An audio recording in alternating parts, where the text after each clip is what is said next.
بسم اللہ الرحمن الرحیم نحمدہ ونصلی علی رسولہ الکریم۔ آج انشاءاللہ ہم سورہ یوسف کی تفسیر شروع کریں گے۔ سورہ یوسف کا جو پہلا رکوع ہے اور 12ویں پارے کا 11واں رکوع، اس کا لفظی ترجمہ مختصر گرامر کے ساتھ پہلے ہو چکا تھا۔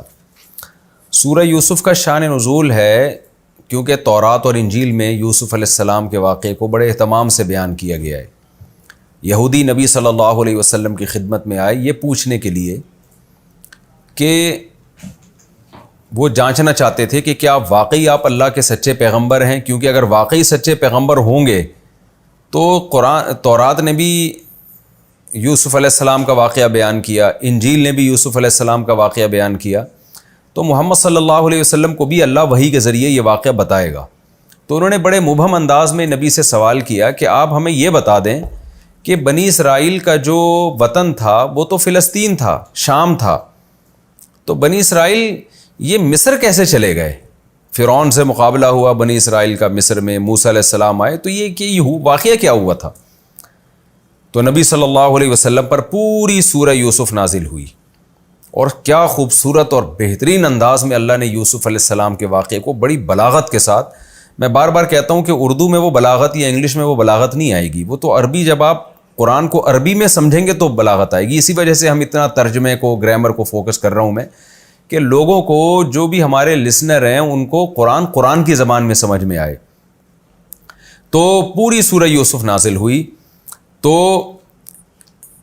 اور اللہ نے پوری ڈیٹیل بیان کر دی کہ یوسف علیہ السلام کیسے، یعنی بنی اسرائیل جو تھے وہ کیسے شام سے مصر منتقل ہوئے۔ تو اللہ تعالیٰ نے اس سورت کی ابتدا فرمائی الف لام را، یہ حروف مقطعات میں سے ہے، تلک آیات الکتاب المبین، یہ آیات ہیں کتاب کی جو واضح اور روشن کتاب ہے، یعنی قرآن کی آیات ہیں جو ہم آپ کو سنا رہے ہیں۔ انا انزلناہ قرآنا عربیا، ہم نے اس کو قرآن عربی بنا کے نازل کیا ہے، لعلکم تعقلون، تاکہ تم سمجھو اس کو۔ عربی میں اس لیے نازل کیا کہ اس کے اولین مخاطب عرب تھے۔ آج بعض ملحد لوگ یہ اعتراض کرتے ہیں کہ قرآن عربی میں کیوں آیا، تو اس کا آسان جواب یہ کہ کسی اور زبان میں آتا تو کہتے اس زبان میں کیوں آیا؟ تو بھائی کسی نہ کسی زبان میں تو نازل کرنا ہی تھا نا، کوئی ایک تو اصل زبان ہوتی، پھر آگے اس کے ترجمے ہو کے دوسری زبانوں میں ٹرانسلیشن ہو جاتی اس کی، تو اس کے لیے اللہ نے عربی زبان کی سلیکشن کی ہے، اور اس کی بڑی وجہ یہی تھی کہ محمد صلی اللہ علیہ وسلم کی جو آپ کی جو مادری زبان تھی، آپ جس قوم میں تھے تو ان کی زبان عربی تھی، تو یہ کیسے ممکن ہے کہ محمد صلی اللہ علیہ وسلم کو پیغمبر بنایا جا رہا ہوتا اور جو آپ پر کتاب نازل کی جا رہی ہے وہ فارسی زبان میں ہوتی؟ تو یہ تو بالکل ایک حماقت کی بات ہوتی۔ تو اس پر اعتراض ہونا چاہیے کہ محمد صلی اللہ علیہ وسلم کی سلیکشن کیوں ہوئی؟ اس کا قرآن نے جگہ جگہ معقول جواب دیا ہے کہ یہ تو ہمارا کام ہے کہ ہم فیصلہ کریں گے کہ کس کو پیغمبر بنانا ہے، کس کو نہیں بنانا۔ تو نبی صلی اللہ علیہ وسلم کو اللہ تعالیٰ نے نبوت کے لیے جو سلیکٹ کیا، تو اس کی وجہ یہی تھی کہ آپ صلی اللہ علیہ وسلم سے زیادہ کوئی بھی اس کام کا، اس نبوت کا بوجھ اٹھانے کا اہل نہیں تھا۔ تو اللہ نے جب نبی صلی اللہ علیہ وسلم کا اور عرب قوم کا، جو قریشی تھے، ان لوگوں کا انتخاب کیا، تو ظاہر قرآن انہی کی زبان میں آتا تاکہ وہ سمجھتے اور پھر ان کے ذریعے آگے دنیا سمجھتی۔ تو قرآن کہتا ہے ہم نے اس کو عربی میں نازل کیا تاکہ تم سمجھو، اور اس کے علاوہ بھی بہت ساری خصوصیات عربی زبان کی جو بڑے بڑے محققین اعتراف کر چکے ہیں کہ قرآن کے لیے جو عربی کا انتخاب کیا گیا اس کی بہت ساری وجوہات ہیں، اور اس میں عربی زبان میں کچھ ایسی چیزیں ہیں جو بعض دوسری زبانوں میں نہیں ہیں۔ اس طرف میں جاؤں گا تو بات لمبی ہو جائے گی، لیکن یہ سلیکشن اللہ کی طرف سے بلا وجہ نہیں ہوئی، ایک اتفاق نہیں ہے، بلکہ اس میں بہت بڑی بڑی حکمتیں تھیں۔ نحن نقص علیک، ہم آپ کو سناتے ہیں احسن القصص، واقعات میں بہترین واقعہ۔ تو احسن القصص، تمام واقعات میں سب سے بہترین، تو دیکھیں عبرت کے لحاظ سے تو قرآن کی تمام صورتیں سب سے بہترین ہی ہیں۔ تو اس صورت میں جو ہمیں امتیاز نظر آتا ہے نا باقی صورتوں کی نسبت، وہ ہے حسن ترتیب۔ آپ قرآن میں موسیٰ علیہ السلام کا واقعہ دیکھیں، بکھرا ہوا واقعہ ہے، بعض واقعات بعد میں ہوئے لیکن قرآن بیان پہلے کرتا ہے، بعض پہلے ہوئے لیکن قرآن بیان بعد میں کرتا ہے۔ سورہ یوسف ایک ایسی صورت ہے جس میں A to Z یوسف علیہ السلام کے واقعے کو بڑی ڈیٹیل سے اور بڑی تفصیل سے بیان کیا گیا ہے کہ واقعہ سننے میں بھی لطف آتا ہے، مزہ آتا ہے۔ تو ایک بہت بڑی وجہ یہ ہے۔ دوسری بات علماء نے بیان کی ہے کہ اس صورت میں جو علمی نکات ہیں جو علماء نے غور کر کر کے نکالے ہیں وہ 100 سے بھی زیادہ ہیں، بلکہ اس پر رسالے لکھے گئے ہیں کہ سورہ یوسف سے ملنے والے 100 اسباق۔ تو عام طور پر جو دیگر صورتیں ہیں ان میں جو اسباق ہمیں ملتے ہیں، یعنی جو دیگر واقعات ہیں انبیاء کے، تو ایک واقعے میں اگر کچھ اسباق ملتے ہیں تو وہی اسباق ہمیں دوسرے واقعات میں بھی مل رہے ہیں، وہی اسباق ہمیں تیسرے واقعات میں بھی مل رہے ہیں، لیکن اس میں کچھ امتیازی ہیں جو عام طور پر آپ کو دوسرے واقعات میں وہ علمی نکات ہمیں نظر نہیں آتے۔ تو ان بیسس پر اللہ نے اس واقعے کو احسن القصص قرار دیا۔ واللہ عالم، حقیقت اللہ ہی جانتا ہے۔ نحن نقص علیک احسن القصص، ہم آپ کو ایک بہترین واقعہ سناتے ہیں، بما اوحینا الیک ھذا القرآن، اس قرآن کے ذریعے جو ہم نے آپ پر وحی کیا ہے، وَإِن كُنْتَ مِن قَبْلِهِ لَمِنَ الْغَافِلِينَ، اور یقیناً آپ اس سے پہلے غافلین میں سے تھے، آپ کو نہیں معلوم تھا کہ یوسف کا واقعہ کیا ہے اور ان کے ساتھ کیا حالات ہوئے اور یعقوب علیہ السلام کو اللہ نے کیسے آزمایا۔ اذ قال یوسف، وہ وقت یاد کرنے کے قابل ہے جب یوسف نے لِأَبِيهِ، اپنے والد سے کہا، ان کے والد کا نام تھا یعقوب علیہ السلام۔ ابراہیم علیہ السلام کے 2 بیٹے، ایک اسحاق اور ایک ایک اسحاق اور ایک اسماعیل۔ اسماعیل علیہ السلام چونکہ مکہ میں آ کے آباد ہوئے، 2000 سال کے بعد ان کی اولاد میں ایک ہی پیغمبر پیدا ہوئے، محمد صلی اللہ علیہ وسلم، اور اسحاق علیہ السلام شام میں تھے، تو ان کے بیٹے پیدا ہوئے یعقوب علیہ السلام، اور یعقوب علیہ السلام کے جو 11 بیٹے تھے ان میں ایک یوسف علیہ السلام۔ یعقوب علیہ السلام کی 2 بیویاں تھیں، ایک زوجہ سے یوسف اور بنیامین تھے، اور باقی زوجہ سے 9 بیٹے تھے جو یعنی دوسری زوجہ سے تھے۔ تو قرآن کہتا ہے اذ قال یوسف، یوسف نے اپنے والد سے کہا لِأَبِيهِ، یا ابتی، اے میرے پیارے والد، انی رأیت 11 کوكبا، یہ بالغ ہونے سے پہلے یوسف علیہ السلام کو خواب آیا، جب بالغ تو نہیں تھے لیکن سمجھداری پیدا ہو چکی تھی۔ انہوں نے عرض کیا، اے میرے والد، میں نے خواب دیکھا کہ میں نے دیکھے 11 ستارے، والشمس والقمر، اور سورج اور چاند، رأیتہم، میں نے ان سب کو دیکھا، لی ساجدین، وہ مجھے سجدہ کر رہے ہیں۔ میں نے شاید غلطی سے کہہ دیا 9 بیٹے تھے، 11 سوتیلے بیٹے تھے، سوتیلے بھائی تھے یوسف علیہ السلام کے۔ میں نے ان سب کو دیکھا کہ وہ مجھے سجدہ کر رہے ہیں۔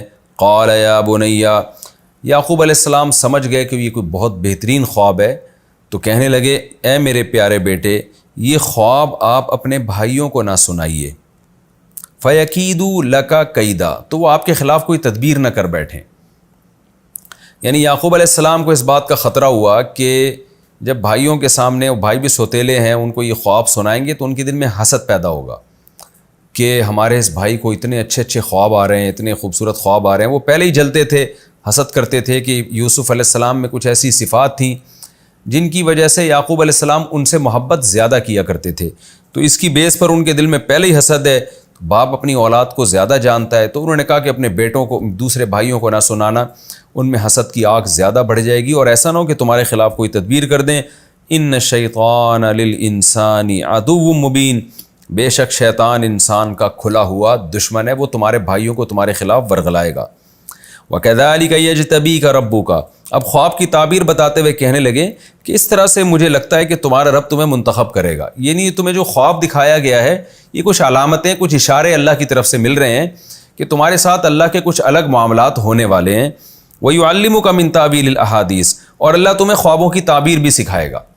اب یعقوب علیہ السلام نے یہ کیسے اندازہ لگایا اس خواب کے ذریعے کہ اللہ ان کو خوابوں کی تعبیریں سکھائے گا؟ اس کے بارے میں قرآن و سنت خاموش ہے۔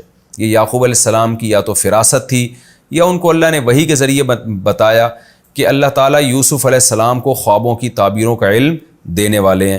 وَيُتِمُّ نِعْمَتَهُ عَلَيْكَ، اور اللہ اپنی نعمت آپ پر مکمل کرے گا، یعنی اللہ نے آپ پر یہ تو انعام کیا کہ آپ کو ایک ایمان والے گھر میں پیدا کیا، پیغمبر کی اولاد بنایا، یہ بڑے بڑے انعامات ہیں۔ پھر یعقوب علیہ السلام یوسف علیہ السلام سے اس لیے بھی بے پناہ محبت کرتے تھے کہ ان میں دیگر بھائیوں والی خامیاں نہیں تھیں، بلکہ بہت زیادہ گاڈ گفٹڈ کچھ صلاحیتیں تھیں ان کے اندر، ان میں پرہیزگاری تھی، تقویٰ تھا۔ بچپن سے ہی وہ دیکھ رہے تھے کہ یہ جو میرا بیٹا ہے یہ دوسروں سے ممتاز ہے۔ کچھ چیزیں ہوتی ہیں نا بچوں میں، ہوتی ہیں کچھ اخلاقی طور پہ، بچے جھوٹ بھی بول لیتے ہیں، بچے چوری بھی کر لیتے ہیں، کچھ طرح کی چیزیں ہوتی ہیں جن میں وہ مکلف نہیں ہوتے، ان کو گناہ نہیں ملتا، لیکن بعض بچے ایسے ہوتے ہیں بچپن سے ہی ان کے اندر ایک رشد و ہدایت ہوتی ہے، ان میں لالچ ذرا بھی نہیں ہوتی، وہ دوسروں کو اپنی ذات پہ ترجیح دے رہے ہوتے ہیں. تو ایسی کچھ بہت ساری اخلاقی صفات یعقوب علیہ السلام نے یوسف علیہ السلام میں دیکھی تھیں، جن کی بیس پر وہ ان سے محبت بھی بہت زیادہ کرتے تھے. اور اس خواب کے بعد انہوں نے اندازہ لگا لیا کہ یوسف کو جو اللہ نے صلاحیتیں دی ہیں، جو نعمتیں دی ہیں، اللہ ان نعمتوں کی تکمیل کرنا چاہتا ہے، یعنی اور زیادہ ان نعمتوں کو بڑھانا چاہتا ہے، کہ اللہ ان سے کوئی بہت بڑا کام لینا چاہتا ہے. وعلی آل یعقوب، اور اللہ آپ پر اپنی نعمت کو مکمل کرے گا، اور آپ پر بھی اور آل یعقوب پر بھی، یعنی میری آل پر بھی، میری آل پر بھی اللہ تعالیٰ یہ نعمت مکمل کرے گا. یہ یعقوب علیہ السلام نے کیوں فرمایا؟ وہ جانتے تھے کہ ابراہیم علیہ السلام سے اللہ نے بہت ساری قربانیاں لی تھیں. ان قربانیوں کے صلے میں اللہ نے ابراہیم سے یہ وعدہ کیا تھا کہ میں آپ کی اولاد کو بھی نبوت سے نوازوں گا، آپ کی اولاد میں بھی خیر پیدا ہوگی. تو یعقوب علیہ السلام تو پیغمبر تھے جو ابراہیم علیہ السلام کے پوتے تھے. تو یعقوب علیہ السلام کو یہ خیال ہوا کہ میری اولاد میں بھی اللہ اگر نبوت کو جاری کرے گا تو ظاہر آل یعقوب پر احسان ہوگا نا، تو وہ میرے بیٹے یوسف کے ذریعے اللہ کرنا چاہتا ہے. اس خواب سے مجھے لگ رہا ہے کہ جو اللہ نے ہمارے خاندان پر ایک خاص فضل کیا ہے، تو اس فضل کا جو فضل چلے گا نا ہماری نسلوں میں، یوسف کے ذریعے اللہ چلانا چاہتے ہیں. اس لیے فرمایا کہ اللہ اپنی نعمت کو مکمل کرنا چاہتا ہے آپ پر اور آل یعقوب پر، کما تمہا علی ابویک، جیسے کہ اللہ نے اپنی نعمت کو مکمل کیا تھا آپ کے دو باپوں پر، یعنی باپ اور دادا پر. وہ باپ کون تھے؟ ابراہیم اور اسحاق. جیسے اللہ نے ان پر اپنا فضل کیا تھا، تو اللہ آپ کے ذریعے آل یعقوب پر اپنا مزید فضل کرنا چاہتا ہے. ان ربک علیم حکیم، بے شک تیرا رب جاننے والا اور حکمت والا ہے. اسے پتہ ہے کہ کس کو میں نے نبوت دینی ہے، کس پر اپنی نعمت کو تمام کرنا ہے، اور حکمت بھی ہے اس میں، وہ بغیر حکمت کے کوئی کام نہیں کرتا. یہ تو یوسف علیہ السلام نے والد نے یوسف علیہ السلام کو تعبیر بتا دی. اب دوسرا رکوع ہمارا شروع ہو رہا ہے، اس کا میں لفظی ترجمہ پھر مختصر گرامر کے ساتھ، پھر انشاءاللہ اس کی تفسیر. سورہ یوسف کا رکوع نمبر 2 اور 12ویں پارے کا رکوع نمبر 12. ہم لفظی ترجمہ کر لیتے ہیں پہلے اس کا. لقد کان فی یوسف، البتہ تحقیق یوسف میں، و اخوتہ، اور اس کے بھائیوں میں، آیات، بڑی بڑی نشانیاں ہیں، یعنی بڑی بڑی عبرت کی باتیں ہیں، للسائلین، پوچھنے والوں کے لیے. پوچھنے والوں نے تو صرف اتنا پوچھا تھا کہ یوسف جو بنی اسرائیل تھے وہ شام سے مصر کیسے گئے، لیکن اللہ کہتے ہیں صرف اتنا نہیں ہے، پوچھنے والوں کے لیے اس واقعے میں بہت ساری نشانیاں ہیں، خود اسلام کے برحق ہونے کے دلائل بھی ہیں. اذ قالوا لیوسف، جب وہ کہنے لگے، یعنی یوسف کے بھائی کہنے لگے، لیوسف، البتہ تحقیق یوسف، واخوہ، اور اس کا بھائی یعنی جو سگا بھائی ہے بنیامین، احب الی ابینا، احب، احبب، اکرمو، افضلو کی طرح، اضربو کی طرح، اس میں تفضیل، وہ زیادہ محبوب ہے، الی ابینا، ہمارے باپ کو، منا، ہم سے، من الگ تھا، نہ الگ تھا، ہم سے زیادہ محبوب ہمارے والد کو یوسف اور اس کا بھائی ہے. ونحن عصبۃ، حالانکہ ہم تو ایک جماعت ہیں. عصبہ کہتے ہیں مضبوط جماعت کو، اصل میں عصبہ پٹھوں کو کہتے ہیں. آپ نے کہا نا، آپ نے سنا ہوگا لفظ اعصابی کمزوری ہے، اعصاب جواب دے گئے ہیں، لوگ کہتے ہیں نا میرے اعصاب تھک گئے ہیں، تو یہ پٹھے ہوتے ہیں نا، مسلز، ان کو عربی میں، اردو میں بھی اور عربی میں بھی اعصاب کہا جاتا ہے. اور عصبہ کہتے ہیں آپ کے جو مرد رشتہ دار ہوتے ہیں، جو آپ کے خاندان میں آپ کی طاقت اور قوت کا ذریعہ بنتے ہیں، ان کو بھی عصبہ کہا جاتا ہے. جیسے بیٹا ہے، باپ ہے، چچا ہے، بھتیجا ہے، یہ سب عربی میں عصبہ کہلاتے ہیں. وہ یہ بھی پٹھوں کی طرح ہوتے ہیں جو آپ کو تقویت دیتے ہیں. تو عصبہ اسی سے نکلا ہے، جماعت کو کہا جاتا ہے، ایک مضبوط جماعت جو آپ کو تقویت دیتی ہے. تو وَنَحْنُ عُصْبَةٌ، ہم تو مضبوط جماعت ہیں، یعنی ہم 11 بڑے بڑے بھائی ہیں اور طاقتور لوگ ہیں. تو ابا کو چاہیے کہ ہمیں زیادہ، ہم پہ زیادہ توجہ دے، لیکن وہ ایک چھوٹے بھائی جو کمزور ہے اس کو زیادہ محبوب بنایا ہوا ہے. اِنَّ ابانا، بے شک ہمارے ابا، لفی ضلال مبین، کھلی غلطی میں پڑے ہوئے ہیں. یہ خوب سمجھ لیں، یہاں ضلال کا مطلب گمراہی نہیں ہے. وجہ اس کی یہ ہے کہ یعقوب علیہ السلام کے بیٹے وہ سارے مسلمان تھے، قرآن سے صاف پتہ چلتا ہے، وہ سارے مومن تھے، وہ توحید پرست تھے. اور پیغمبر کی جو توہین ہے نا، اس سے انسان اسلام سے خارج ہو جاتا ہے، مذہب سے خارج ہو جاتا ہے۔ پیغمبر کو گمراہ قرار دینا یہ کسی مومن کے لیے ممکن نہیں ہے۔ تو یہاں ان کی مراد یہ تھی غلطی کر رہے ہیں ابا، کیونکہ پیغمبر سے اجتہادی غلطی ہو سکتی ہے۔ یہ بات تو قرآن و سنت سے ثابت ہے کہ پیغمبر سے اجتہادی غلطی ہو سکتی ہے۔ ہاں، جب پیغمبر سے اجتہادی غلطی ہوتی ہے تو اللہ اس غلطی پر پیغمبروں کو قائم نہیں رکھتے بلکہ اصلاح کر دیتے ہیں۔ تو بیٹوں کا مقصد بھی یہ تھا کہ میں نے بتایا نا کئی بار یہ لفظ کے ضلال کا ہر جگہ وہ ترجمہ نہیں ہوتا جو اردو میں جس کو گمراہی کہا جاتا ہے۔ تو یہاں مطلب کیا ہے کہ وہ ابا ہمارے کھلی غلطی میں پڑے ہوئے ہیں کہ محبت ان کو ہم سے کرنی چاہیے، ہم طاقتور لوگ ہیں، اور محبت ہم چھوٹے بھائی سے کر رہے ہیں جو ابا کے کام نہیں آ سکتا، جس کے پاس پاور نہیں ہے، قوت نہیں ہے۔ ان ابانا لفی ضلال مبین، بے شک ہمارے ابا کھلی ہوئی غلطی میں پڑے ہوئے ہیں۔ اقتلوا یوسف، اب کیا کرو بھائی، یوسف کو قتل کر دو، او اطرحوہ، اس کو ملا کے پڑھیں گے او اطرحوہ، طرح یطرح کا معنی ہوتا ہے پھینک دینا، اطرحوہ یا اس کو پھینک آؤ، ڈال آؤ، ارضن ایک ایسی زمین میں، یخلو لکم کہ خالی ہو جائے تمہارے لیے، خلا یخلو کا معنی خالی ہونا، خلوت تنہائی میں جانا، خالی ہو جائے تمہارے لیے، وجہ ابیکم تمہارے ابا کا چہرہ، تمہارے ابا کا چہرہ وہاں سے ہٹ کے تمہارے لیے فارغ ہو جائے۔ ابھی تو ابا کی توجہ وہاں پر ہے۔ وَتَكُونُوا مِن بَعْدِهِ، اور ہو جاؤ پھر تم اس کے بعد، قوماً صالحین، نیک لوگ، یعنی توبہ کر لینا، بعد میں نیک بن جانا، ایک دفعہ غلطی کر لو پھر بعد میں توبہ کر لینا۔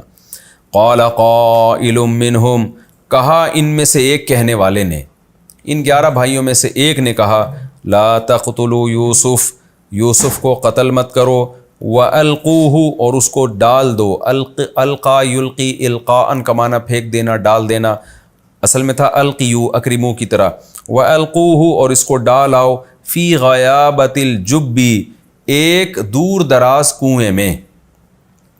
جب عربی میں کنویں کو کہتے ہیں، اور غیابت غیبوبت، غیب کہتے ہیں چھپی ہوئی چیز کو نا، تو غیابت الجب کا مطلب ایسا کنواں جو چھپا ہوا ہو، یعنی آبادی سے بالکل دور، دور دراز علاقوں میں کسی کنویں میں ڈالاؤ۔ کیا ہوگا اس سے؟ یلتقطہ، التقط یلتقط التقاطاً کا معنی اچکنا، لقطہ کہتے ہیں گمشدہ چیز کو جس کو اچکا جاتا ہے، گمشدہ چیز ہوتی ہے نا، کوئی بھی آ کے اس کو اچک لیتا ہے، تو التقاط کا معنی اچکنا۔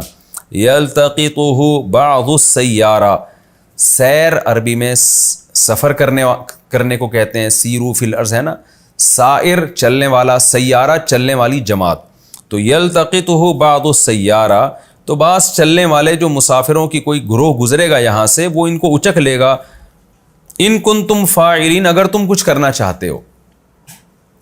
قالوا، کہنے لگے سب مل کے نا، یا ابانا، اے ہمارے ابا، ما لکا، آپ کو کیا ہو گیا، لا تأمنا، امین یأمنو کا معنی اعتماد کرنا، امین قابل اعتماد کو کہتے ہیں نا، صادق اور امین، لا تأمنا کہ آپ ہم پر اعتماد نہیں کرتے، امین یأمنو، تأمن الگ تھا، نا الگ تھا، ملا کے تأمنا ہو گیا، آپ ہم پر اعتماد نہیں کرتے، علی یوسف، یوسف کے بارے میں، وَإِنَّا لَهُ، اور بے شک ہم ہیں، اِنَّا اصل میں تھا اِنَّا نا، لہو ہم ہیں اس کے لیے، لَنَاصِحُونَ، خیر خواہی چاہنے والے۔ ایک ہے فعل مضارع نصح ینصح، تو یہ نہیں کہہ رہے کہ انا ننصح لہو، ہم اس کے خیر خواہ ہوں گے، نہ نہ نہ، انا لہو لام تاکید کے لیے، ناصحون، ہم تو ہیں ہی اس کے خیر خواہ، ہم سے زیادہ خیر خواہ کون ہو سکتا ہے۔ ارسلہ، ارسل یرسل ارسالاً کا معنی بھیجنا، ارسلہ بھیجی آپ اس کو، معنا ہمارے ساتھ، غدن کل صبح، ہوگا کیا، یرتع کچھ کھا پی لے گا، رتع یرتع کا معنی چرنا بھی ہوتا ہے، جیسے جانور چر رہا ہوتا ہے، اور اس کا معنی ہوتا ہے جنگل میں جا کے مختلف جگہوں سے کھانا پینا۔ ایک کھانا تو وہ ہوتا ہے نا جس کو اکل اور شرب کہا جاتا ہے، ہم بیٹھ کے تسلی سے کھاتے ہیں، ایک ہوتا ہے رتع یرتع، مختلف جگہوں سے کھانا۔ تو جب آپ جنگل میں جاتے ہیں، مختلف جگہوں پہ پھل نظر آتے ہیں، تو کبھی یہاں سے لے لیا، کبھی وہاں سے لے لیا، تو اس طرح کے عمل کو یرتع سے تعبیر کیا ہے۔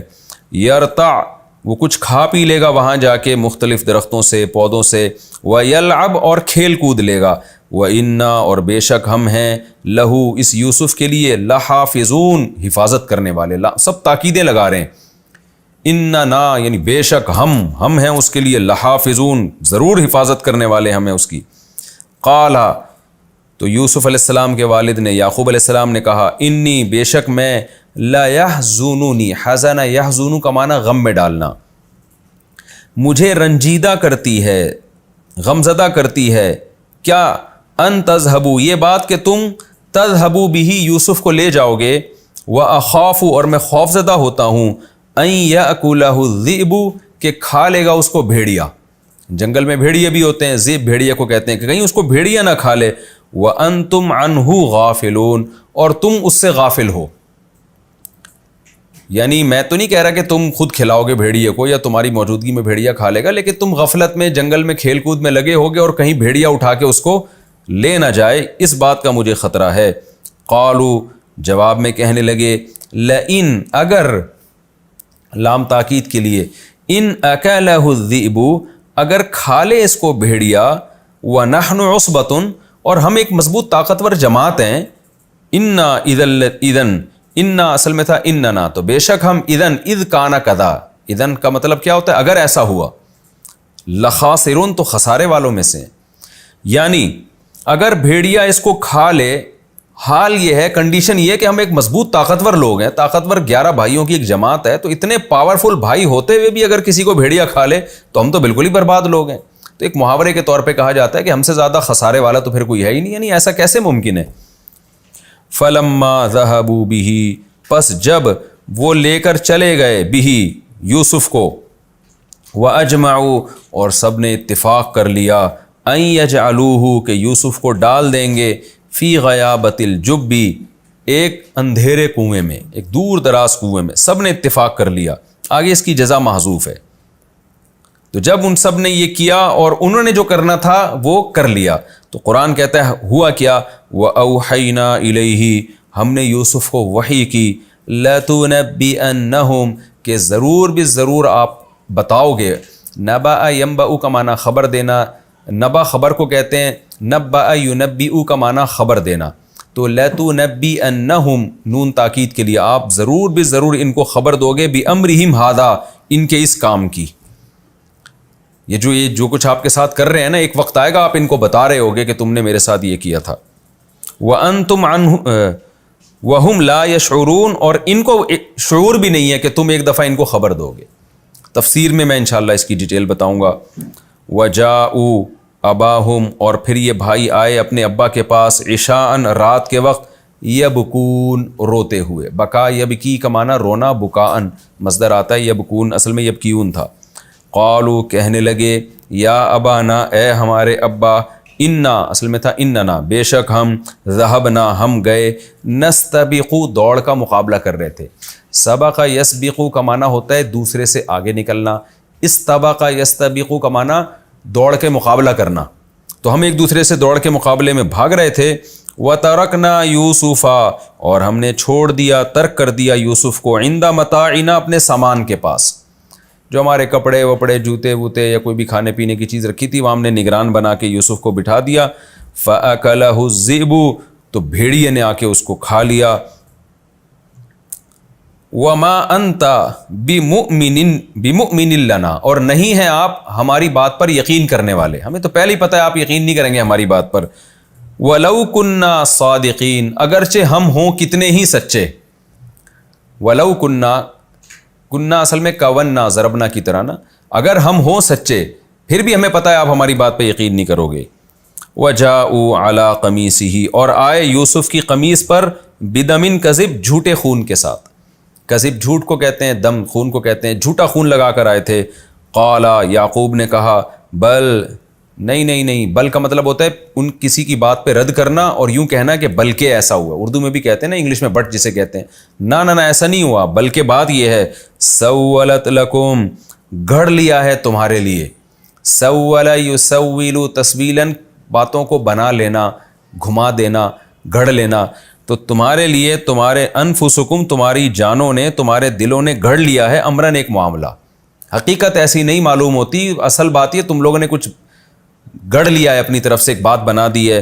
فَصَبْرٌ جمیل پس صبر ہے خوبصورت، صبر جمیل کہتے ہیں ایسا صبر جس میں اللہ سے شکایت بالکل بھی نہ ہو۔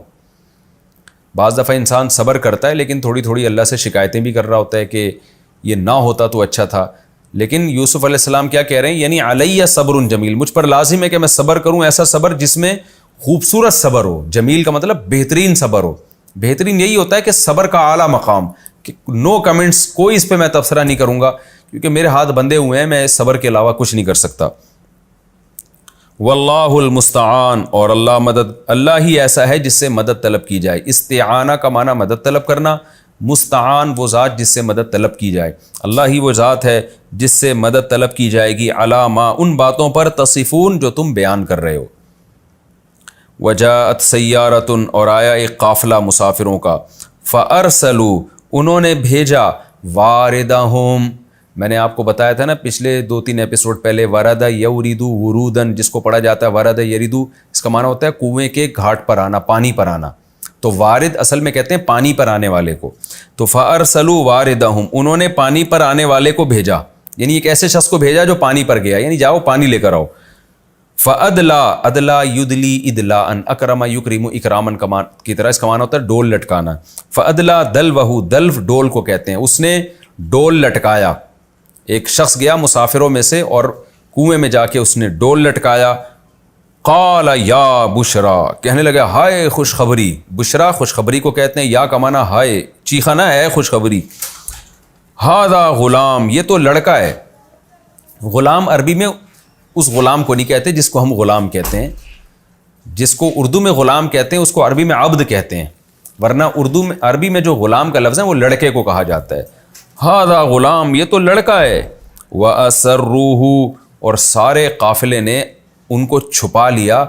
بضاعتاً, ایک کاروبار کا سامان سمجھ کے. بضاعہ کہتے ہیں پونجی, جو آپ انویسٹ کر کے کچھ پیسے کما لیتے ہو, یا کوئی بھی ایک سرمایہ ہوتا ہے نا, اس کا آسان ترجمہ ہوگا سرمایہ. اسرّو, اسرّ یسرّ, اسرارن کا معنی چھپا لیا, چھپانا.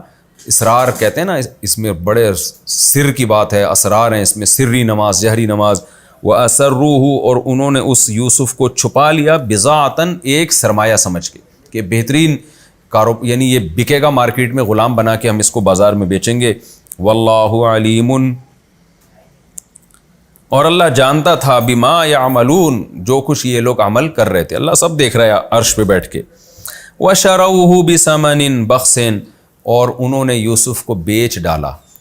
اشترا یشتری, اشتراء کا معنی خریدنا باب افتعال سے, اور شرا یشری کا معنی بیچنا. اصل میں تھا شرا یا یشریو, جو باع یبیع, بیع کہتے ہیں نا, اس کو شرا بھی کہتے ہیں. تو کبھی یہ خریدنے کے معنی میں بھی آتا ہے, لیکن یہاں پر بیچنے کے معنی میں ہے. وَشَرَوْهُ, اور انہوں نے بیچ ڈالا یوسف کو. بِثَمَنٍ بَخْسٍ, تھوڑے سے پیسوں میں. ثمن کہتے ہیں, ایک چیز ہوتی ہے قیمت. قیمت عربی میں کہتے ہیں کسی بھی چیز کی مارکیٹ ویلیو کو.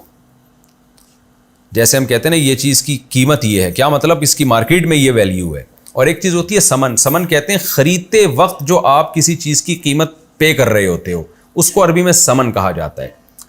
تو وہ کبھی اصل قیمت سے زیادہ بھی ہوتا ہے, کبھی اصل قیمت سے کم بھی ہوتا ہے, جو بھی بارگیننگ کے نتیجے میں آپ کسی چیز کی قیمت طے کر لیتے ہیں. تو قیمت کا مطلب جو مارکیٹ ویلیو, اور سمن کا مطلب جو عملاً آپ کسی چیز کے بدلے میں کسی کو کچھ دے رہے ہوں.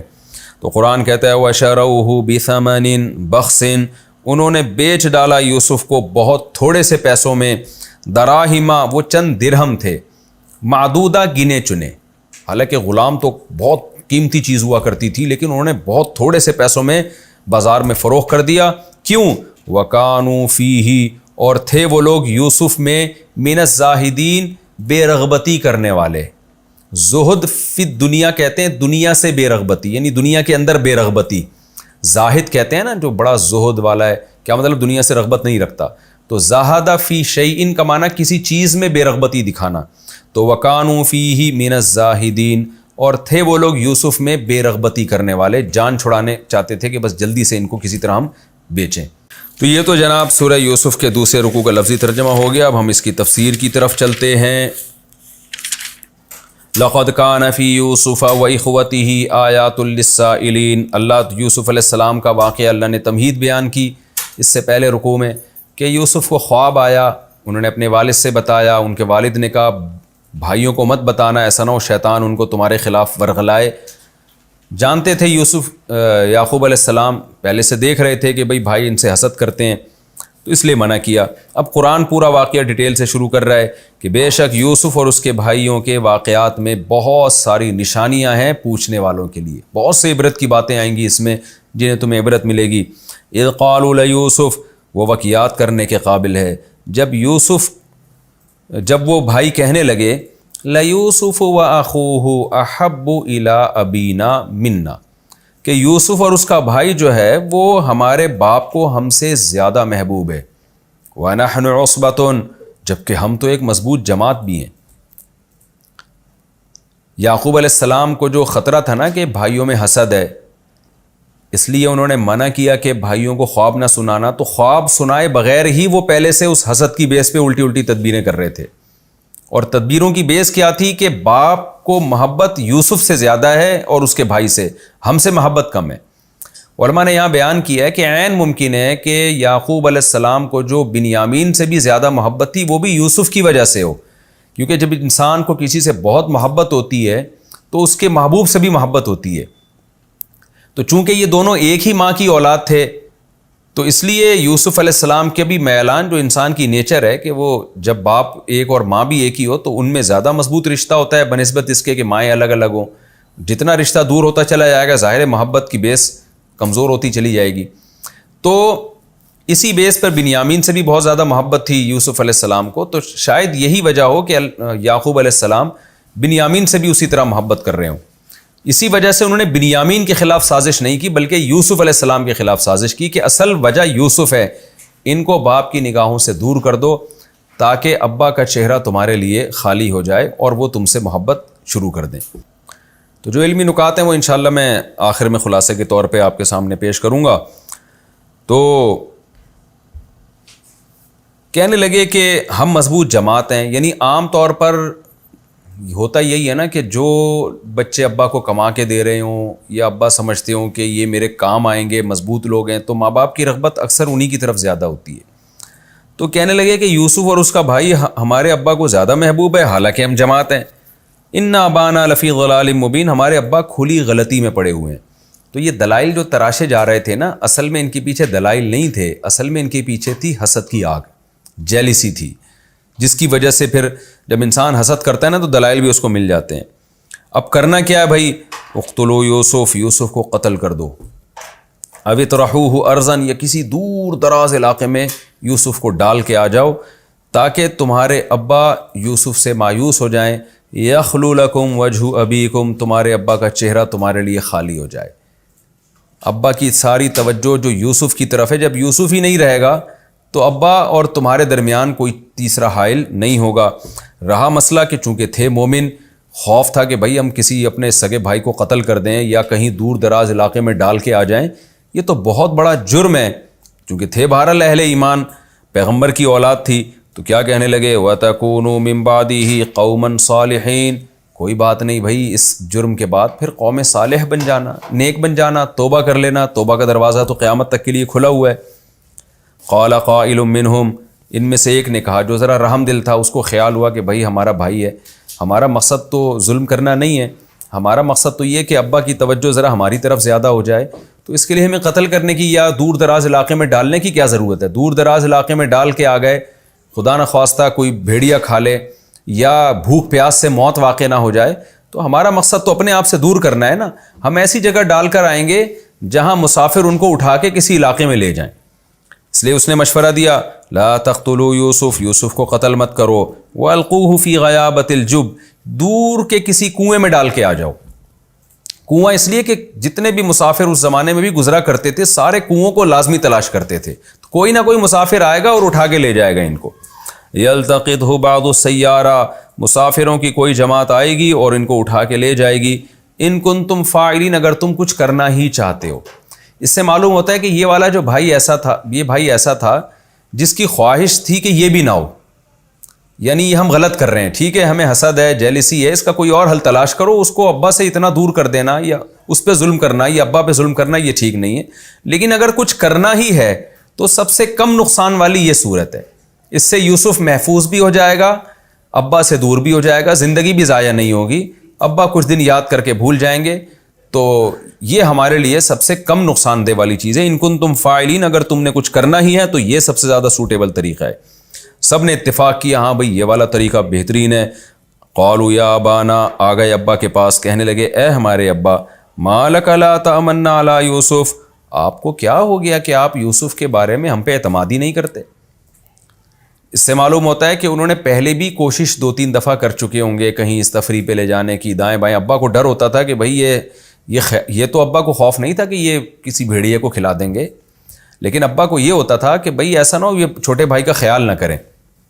جیسے آج بھی ایسا ہوتا ہے نا کہ لاپرواہ بھائی ہوتے ہیں تو ماں باپ چھوٹے کو ان کے ساتھ بھیجتے نہیں ہیں کہ کہیں غفلت میں ایسا نہ ہو کہ بچے کو کوئی اغوا کر لے. تو یہ ڈر تھا یعقوب علیہ السلام کو. تو کہنے لگے آپ کو ہو کیا گیا کہ آپ ہم پر یوسف کے بارے میں اعتماد ہی نہیں کرتے. وَإِنَّا لَهُ لَنَاصِحُونَ, جب کہ ہم تو یوسف کے بہت زیادہ خیر خواہ ہیں. ہم سے زیادہ اس کا خیر خواہ کون ہو سکتا ہے. أَرْسِلْهُ مَعَنَا غَدًا, بس آپ کل اس کو ہمارے ساتھ بھیج دیں. یرتع, وہ جنگل میں ہمارے ساتھ کھائے گا پیے گا. وَيَلْعَبْ, کھیلے گا کودے گا. اور وَإِنَّا لَهُ لَحَافِظُونَ, حفاظت ہم کریں گے اس کی. تو یعقوب علیہ السلام نے کیا فرمایا, انی لا یحزنونی, مجھے غم ہے اس بات کا, ان تذهبوا به, کہ تم اس کو لے کر جاؤ گے, یہ بات مجھے رنجیدہ کرتی ہے, میں خوش نہیں ہوں اس بات سے. واخاف, اور میں ڈرتا ہوں, ان یاکلہ الذئب, کہ بھیڑیا نہ اس کو کھا لے. تم غفلت میں ہوگے, کوئی جانور آ کے کھا جائے گا تو اس سے بچے کو نقصان ہوگا. وانتم عنہ غافلون, تم غفلت میں ہوگے. قالوا لئن اکلہ الذئب, کہنے لگے اگر بھیڑیا اس کو کھا لے, ونحن عصبۃ, اور ہم ایک مضبوط جماعت ہیں, تو انا اذا لخاسرون, پھر تو یہ ہم بہت ہی خسارے میں ہیں. لیکن آیات سے کیا پتہ چل رہا ہے کہ جب انسان کوئی تدبیر بری کرتا ہے نا تو الفاظ کا سلیکشن بڑی, یعنی اس کا انتخاب بڑا زبردست ہوتا ہے. مکر و فریب جب انسان آتا ہے نا تو وہ بہت ہی خوبصورت انداز میں آپ کو ورغلانے کی کوشش کرتا ہے. میں اکثر بیانات میں کہتا ہوں نا, جب بھی کوئی روحانی علاج والا آتا ہے نا تو جتنی عقیدت وہ ظاہر کرتا ہے, میں نے کبھی نہیں دیکھا کسی اور کو ایسی عقیدت ظاہر کرتے ہوئے. تو میرے پاس جب بھی کوئی روحانی علاج والا آتا ہے وہ ایسا بچھا جا رہا ہوگا میرے اوپر, ایسا مر رہا ہوگا کہ جیسے اس سے زیادہ نیک دنیا میں کوئی ہے ہی نہیں. میں اسی میں سمجھ جاتا ہوں کہ یہ ڈرامے باز ہے. آج بھی ایک روحانی علاج والا آتے ہی مجھے کہتا ہے آئی لو یو مفتی صاحب, آئی لو یو, فلموں کے ڈائلاگ بولنا شروع کر دیے اس نے. تو یہ مکار لوگوں کا طریقہ کار ہوتا ہے. میں سمجھ گیا کہ میں پہلے حیران ہوا کہ اتنی مٹھاس کیوں ہے. پھر میں نے جب اس سے تعارف پوچھا کہ آپ کرتے کیا, اس نے کہا روحانی علاج کرتا ہوں. آج ہی کی بات ہے, میں سمجھ گئی آئی لو یو یہ کیوں کہہ رہے اتنا زیادہ. تو یوسف علیہ السلام کے بھائی کا بھی یہی انداز تھا. یہ نہیں کہہ رہے کہ ہم حفاظت کریں گے اور ہم بھیڑیا اس کو نہیں کھانے دیں گے, ہم اس کے قریب بیٹھے رہیں گے, بلکہ کیا اسٹائل ہے, کہہ رہے ہیں کہ ہمارے ہوتے ہوئے اگر اس کو بھیڑیا کھا لے, ہم اتنے پاورفل بھائی, تو یہ تو ہم برباد ہو گئے. پھر یہ تو ہمارے لیے بڑی خسارے کی بات ہے. آپ کیسی باتیں کر رہے ہیں, یہ ہو ہی نہیں سکتا. ابا کو انہوں نے اس طرح سے ورغلایا. حضرت یعقوب علیہ السلام ان کی باتوں میں آ گئے, حالانکہ جانتے تھے کہ یہ جیلسی کا شکار ہیں, لیکن جب انہوں نے اس طرح سے لفاظی کی ہے تو وہ بھی آ گئے ان کی باتوں میں کہ بھئی جب اتنی تاکید کے ساتھ کہہ رہے ہیں تو حفاظت کریں گے. فلما ذهبوا به, قرآن کہتا ہے جب یوسف کو لے کر گئے, واجمعوا, اور سب نے اتفاق کر لیا. شروع میں تو اختلاف چل رہا تھا, کوئی کہہ رہا تھا یہ کرو, کوئی کہہ رہا تھا یہ کرو, ہو سکتا ہے کوئی یہ بھی کہہ رہا ہو کہ کچھ بھی نہ کرو ان میں, لیکن بالآخر سب نے اتفاق کر لیا. ان یجعلوه فی غیابۃ الجب, کہ دور کے کنویں میں ڈال دیں گے. اوحینا الیہ, ہم نے یوسف کو وحی کی. یہ وحی نبوت والی وحی نہیں ہے, کیونکہ وہ قرآن میں آگے آ رہا ہے کہ وہ بالغ ہونے کے بعد یوسف علیہ السلام کو نبوت ملی ہے.